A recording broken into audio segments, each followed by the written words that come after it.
Kisah Demang Leman, panglima perang melawan Belanda yang jarang dikenal.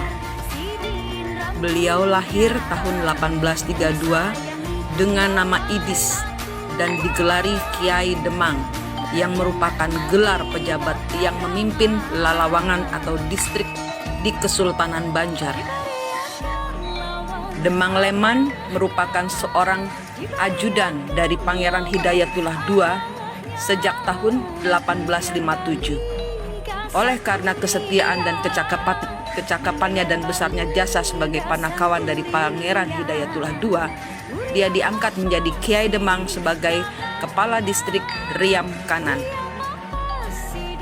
Pada masa Perang Banjar tahun 1859 sampai 1905, Demang Leman bersama Kiai Langlang dan penghulu Haji Buyasin memimpin kekuatan untuk melawan Belanda di sekitar Martapura dan Tanah Laut.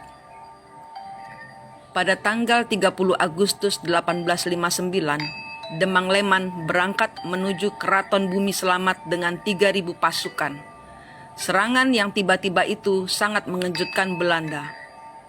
Bahkan Letnan Kolonel Boon Ostad nyaris tewas. Namun serbuan ini gagal karena berhadapan dengan pasukan Belanda yang sedang berkumpul melakukan inspeksi senjata.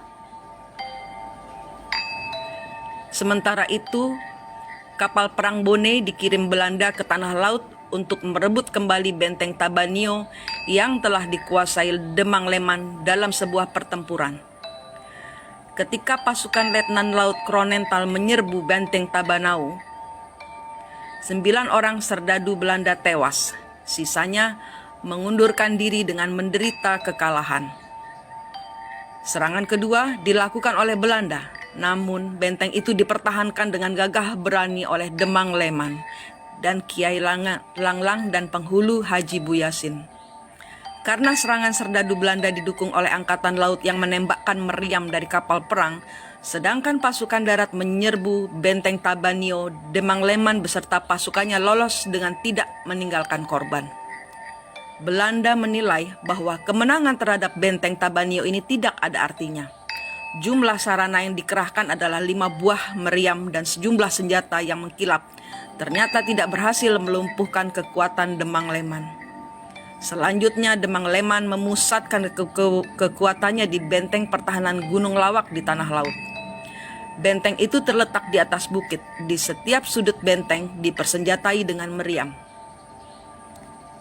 Pada 27 September 1859, terjadi pertempuran memperebutkan benteng ini.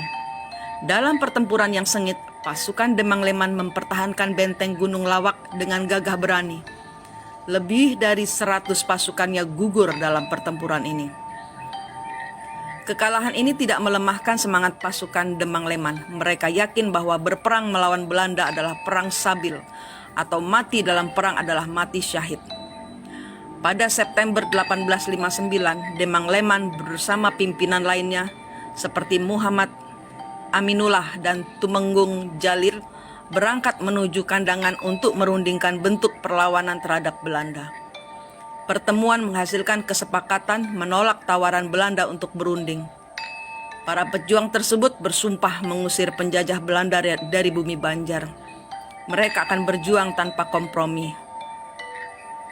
Haram menyerah wajah sampai ke puting, yang berarti berjuang sampai titik darah penghabisan. Di sisi lain, untuk melumpuhkan perjuangan rakyat, Belanda mendirikan sejumlah benteng. Di daerah Tapin ada benteng Munggu Tayor yang telah direbut dari pasukan Demang Leman. Di daerah Kandangan didirikan pula benteng Amawang. Demang Leman dan pasukannya merencanakan untuk menyerang benteng Belanda di Amawang ini. Demang Leman berhasil menyelundupkan 2 orang kepercayaannya ke dalam benteng sebagai pekerja Belanda. Dengan informasi dari kedua pekerja ini, Demang Leman bertekad menyerbu benteng tersebut. Namun, pihak Belanda memperoleh informasi bahwa rakyat telah berkumpul di Sungai Paring hendak menyerbu benteng Amawang. Pasukan Belanda di bawah pimpinan Munters membawa 60 orang serdadu dan sebuah meriam menuju Sungai Paring. Saat pasukan tersebut keluar dan diperkirakan sudah